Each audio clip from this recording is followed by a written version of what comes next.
아침 목성에 오신 여러분들을 환영하고 축복합니다. 하나님께서 새로운 날을 허락하셨는데요. 새로운 날을 갈망하는 새로운 은혜로 오늘 하루 우리 인생을 지킬 줄 믿습니다.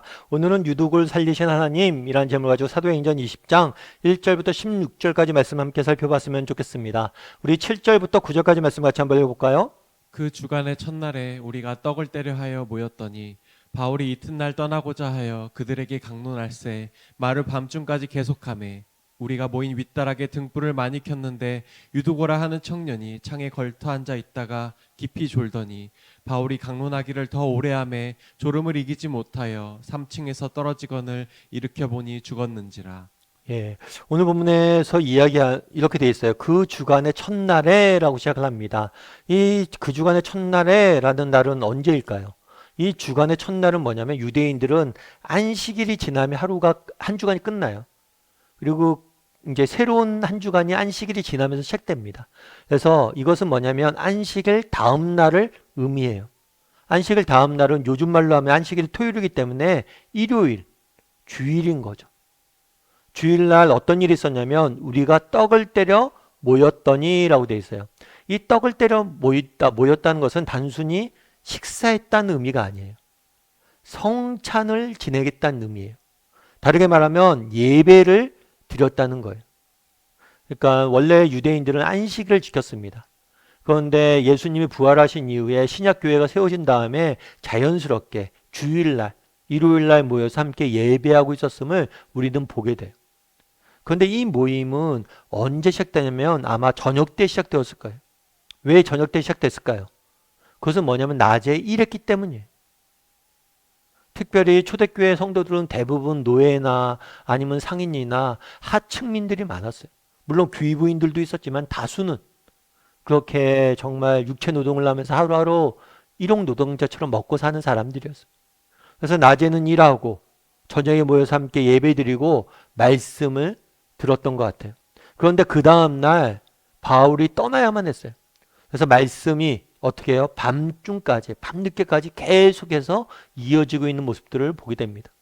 그러니까 밤늦게까지 하다 보니까 위에 뭘 많이 피웠어요? 등불을 많이 피웠어요.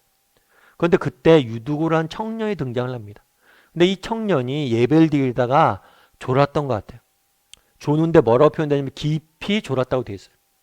아마 잠이 쏟아진 것 같아요. 그래서 완전히 정신을 못 차릴 정도로 잔 것 같아요.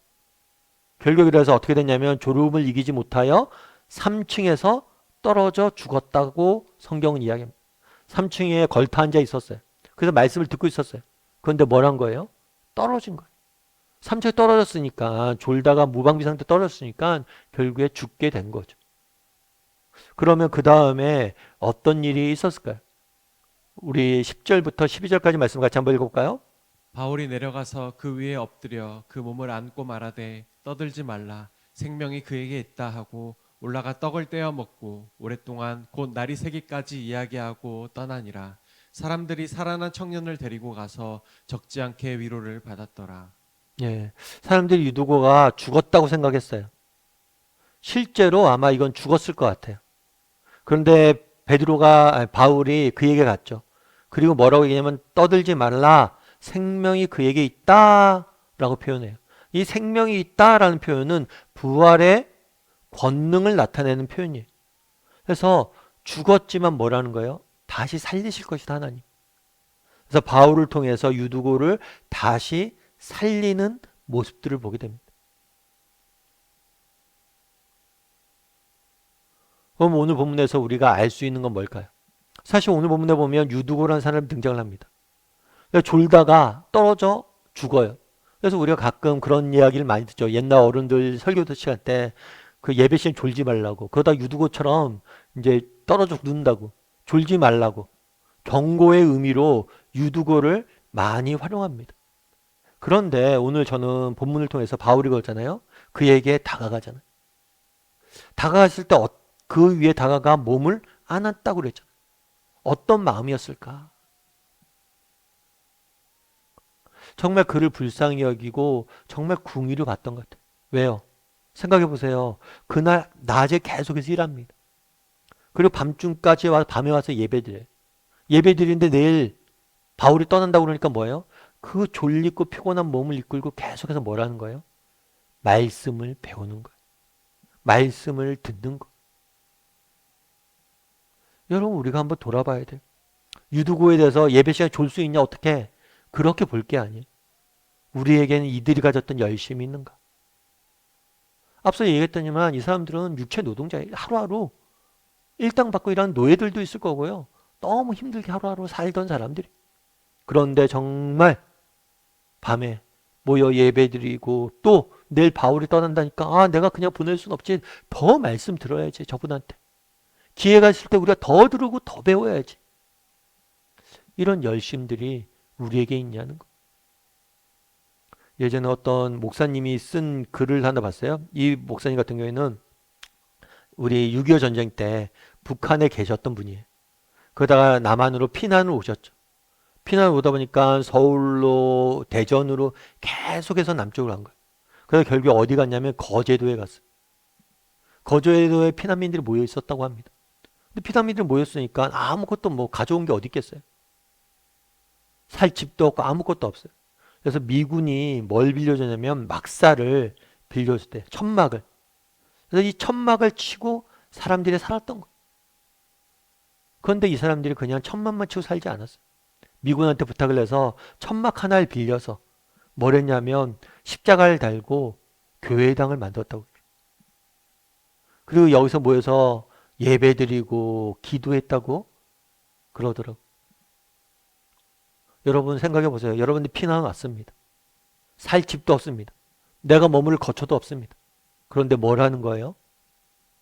예배당을 짓는 거예요. 사정사정을 내서. 그런데 나중에 기록에 보면 그 목사님 그러더라고요. 정말 피난 생활을 너무 힘들고 어려웠었는데 그 예배당을 세워놓고 그곳에 와서 기도하고 말씀 보고 정말 하나님 옆에 이렇게 말씀 듣고 매달리다 보면 정말 그때 받은 은혜로 그 힘든 피난 생활을 이겨내게 되었다고. 그날의 유두고는 정말 깊이 졸음이 올 정도로 그 상황 속에서도 그곳에 있었습니다. 그 피곤한 몸을 이끌고 계속해서 버텼어요. 왜요? 그날 받은 은혜가 있어야 사니까. 은혜를 사모하는 마음에 그곳에 있었던 거예요. 바울이 다가가면서 그 마음을 알았던 거죠. 그러니까 그 불쌍히 여긴 거예요. 그 마음을 귀히 보신 거예요, 하나님. 그래서 바울을 통해서 뭘 한 거예요? 그를 살리신 거예요. 우리도 한번 점검해 봤으면 좋겠어요. 정말 우리는 그때보다는 얼마나 더 편하게 말씀을 들을 수 있어요. 특별히 우리나라도 마찬가지. 우리나라 처음에 복음이 전해졌을 때 많은 사람들이 문맹이었어요. 그를 몰랐어요. 그러다 보니까 교회 가서 듣는 수밖에 없었어요. 그래서 한번 말씀 사경이 시작되면 밥을 해 먹으면서 몇 박 며칠을 말씀을 들었다는 거. 근데 요즘 우리는 어때?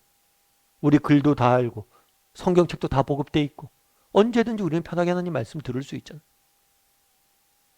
주일날 쉬기도 하고. 그런데 우리는 정말 유두고 시대에 가졌던 초대교회 성도들이 가졌던 열심들이 우리에게 있냐는 거예요. 초창기 우리나라 믿음을 가졌던 선배들의 열심이 우리에게 있냐는 거예요. 우리가 한번 점검해 봤으면 좋겠어요.